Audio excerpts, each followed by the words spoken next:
Chris. This is my friend Chris Jones, and Chris is here just to talk a little bit about kind of how God led him through this process of getting from raised in church, sitting in the pews, to the field of the mission field with New Guinea.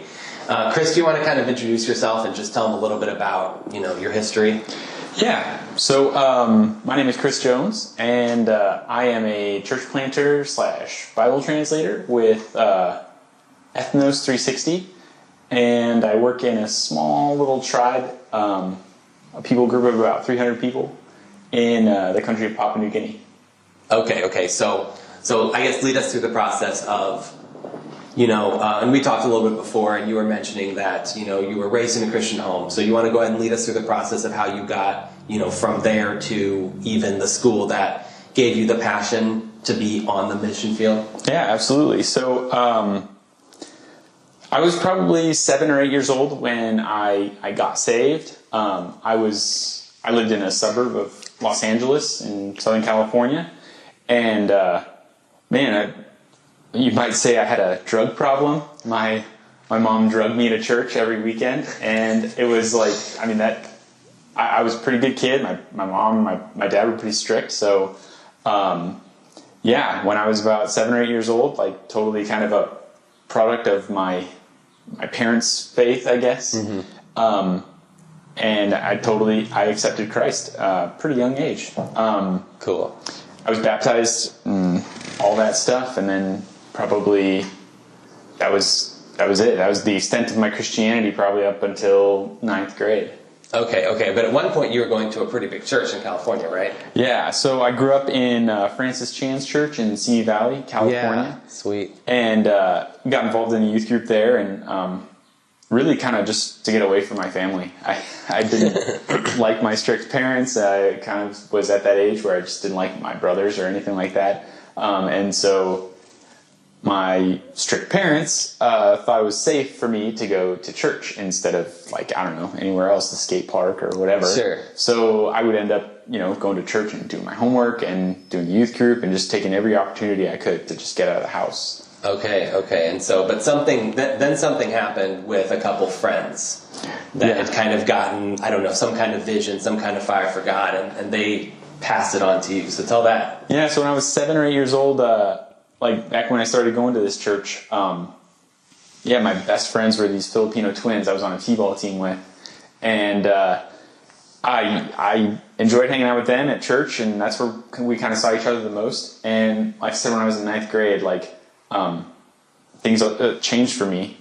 We moved to Northern California, my family, and I kind of lost touch with these guys. Randomly, when I was probably a senior in high school, my dad was kind of on me to figure out what I was going to do with the rest of my life.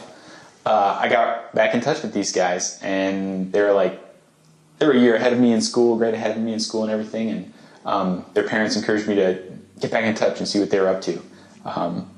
When I called them up, they told me about this Bible Institute in Michigan, and man, it was a couple months later, I was out in Michigan studying the Bible.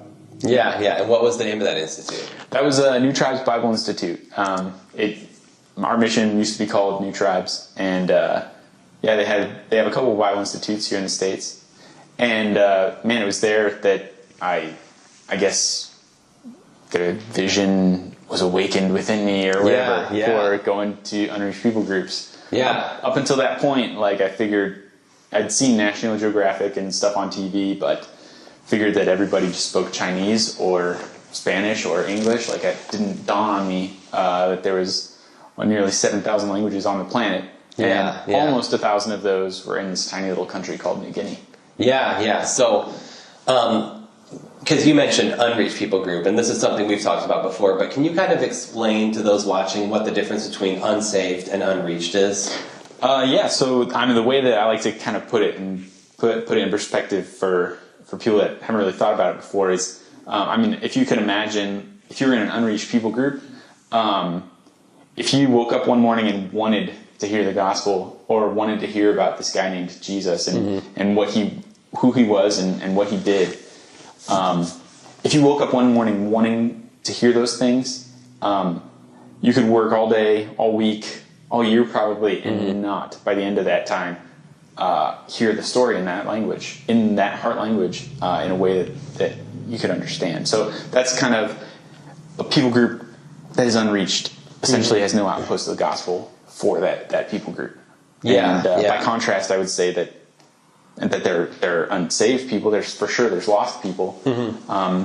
But I would definitely draw a line in the sand between lost and unreached, and that's kind of how I would explain it, I would say. Yeah, so you started to develop a passion, a heart for unreached people groups, and then you met your wife. Is that the right order? That is. Yep. My first year of Bible school, towards the end there, I was just totally blown away. All of our teachers at these Bible schools, most of them had actually served overseas and completed Bible translations and church plants in some of the most isolated, remote people groups on the planet. And they left everything basically and were living on support to teach, stupid high schoolers like me the Bible so that we could go and do the same thing in another people group. Yeah. And so I was totally blown away at that. Didn't even realize that until halfway through my first year of Bible school. Yeah. And towards the end there, I was really struggling with, what do I do with my life? How do I make it count?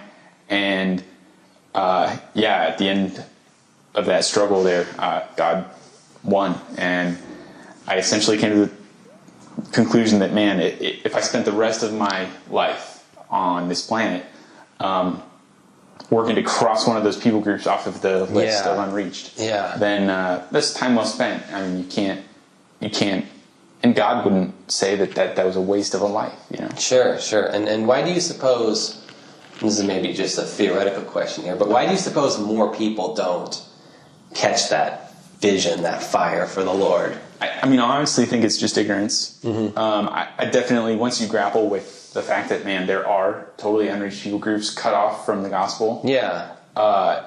You do have to do some soul searching. That wrecks you, what do I do now? Yeah. With that knowledge. And I think everybody has to wrestle with that. And some people do come to the conclusion that, I just can't do it, or I'm not enough, or, whatever their excuses are. And I can't judge the validity of any of your excuses. Sure. But I think most people, though, don't end up going into this line of work because they're just oblivious. They just have no idea. They were like, when I was a kid, they must speak Spanish. They must speak Chinese. Yeah. How could they not have an opportunity to hear the gospel in their lifetime? Yeah. And then, there's all this theology about, is that even fair? What kind of God would do that? Sure. But that's probably topics for another conversation. Absolutely. Yeah. I'd like to have a follow-up conversation at some point. So imagine young person sitting across from the table from you, asking you something to the extent of, hey, what advice would you give me in my life? If you got the opportunity to speak into somebody, what would you say? I would say this whole idea of calling is kind of for ninnies. It's totally an American fabrication. If you are a believer, if you are part of the body, you absolutely have to be involved in this in some way. And maybe that means you need to quit your job and move overseas and actually translate the Bible. Yeah. Probably not, though. Probably that means you send somebody, whether that be financially or you're praying for these people. You are holding the ropes for these guys that are out there rotting in the jungles, translating the Bible while swatting mosquitoes off their faces. That's absolutely necessary part of the job. And I'm lucky in that I get to be the fingertips of the hand. But there's so many people behind me that are never going to get credit for their $5 a month that they give to our ministry or whatever it is.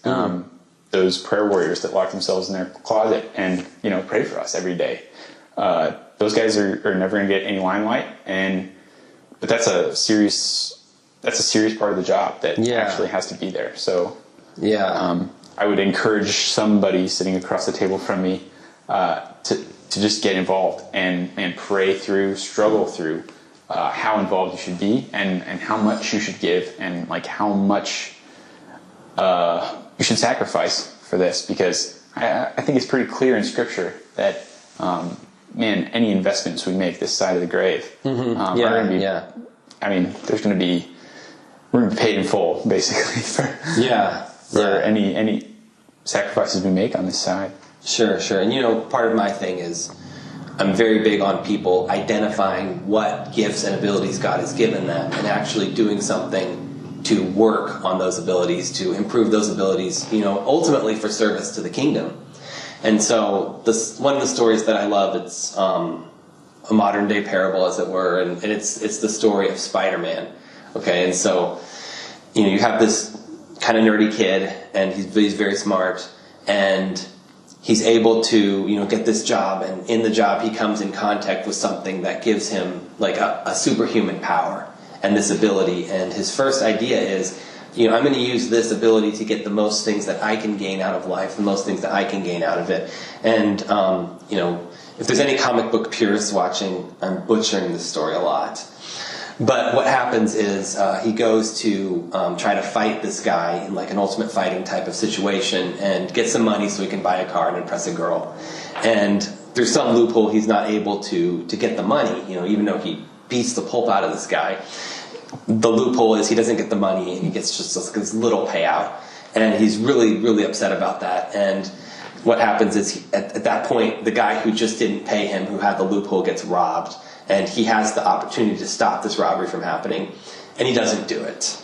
And the next part is that guy who robbed that this boy could have stopped, that this guy who had these powers could have stopped, ends up going and having a confrontation with his Uncle Ben, and he shoots him and he kills him. And there's a really powerful scene where he has to tell his aunt that the reason that Uncle Ben's gone is because of me. I had this ability to stop the guy, but I just didn't. And, she very wisely tells him, with great power comes great responsibility. And to me, if you're living in North America or a developed first world country, I'm not saying you have great power, but you have great opportunity. You have opportunities that the rest of the world could never even dream of. I mean, what it's like in the third world. I've been to third world countries as well. And you just see that people are born into something and they don't ever have any job to do anything except work the family farm, or children don't have the opportunities to learn. You don't have the opportunity to think like, oh, I want to develop a hobby, or I want to learn a second language. Maybe I want to quit my job and start a new career. These things that we can do in the United States and the rest of the developed world, that they just don't have those opportunities. And so I believe that God has given us a great opportunity, and with that opportunity there's responsibilities that come with it. And the responsibilities is using those gifts and abilities to touch as many people as we can, whether they be in our backyard. Maybe God gave you a great opportunity to work a career that's incredibly financially rewarding, and He's going to hold you accountable based on that, based on what you did with those resources. Now, if you have other gifts or abilities, I'd encourage you, if you haven't identified the gifts and ability, anyone that's watching, maybe encourage you to go speak to somebody who has wisdom in this area, who could really help you nurture or find that ability. But the point is, do something. God has given you an ability, God has given you a gift, and just do something with it. Because I've seen this so many times. Everyone say, I'm going to be sold out for God when my kids are grown, when I finish college, when I reach that next level, when I retire. And unfortunately what happens is so many people, it goes in the cycle and they've wasted their life. They never were sold out for God. They never were serious about God. There's a verse in Hebrews that says, if this day you hear, do not harden your hearts as they did in the past. So I'd encourage anyone who's watching to just do something. That's kind of my challenge, my final word for the day. Do you want to give anything else at all? Oh man, I think absolutely do something. And you talked about people that have been given much or that have a lot of things. I think we really need to consider. I think we need to really think through what kind of things it is we've been given, like count our blessings, so to speak. Yeah. Just the fact that we are Americans, and even if you're a poor American, that you're orders of magnitude richer than most third world people living in third world countries. And I mean, those things are not just like, you're right. They're not like things that we deserve or things we've earned. I didn't choose where to be born. Exactly. That's a great point. And all of those things, we need to look at those, and we need to think of those as stewardships, things we are stewards of. Yeah. And one day, and grapple with the truth of this, that one day we will stand accountable to our Lord for how we've spent those things that He's given us, how we've used those gifts. Yeah. Not to serve ourselves, not to, erect a white picket fence or buy a dope car. Those things are so fleeting, and one day, they will burn. And what's going to be left? And we need to grapple with that. And that's, I think, the only thing. I think that's the key. That's the only thing I would send anybody off with. Yeah. And I remember when we reconnected at the missions conference, and you were talking about that. You actually used that line too. Do something.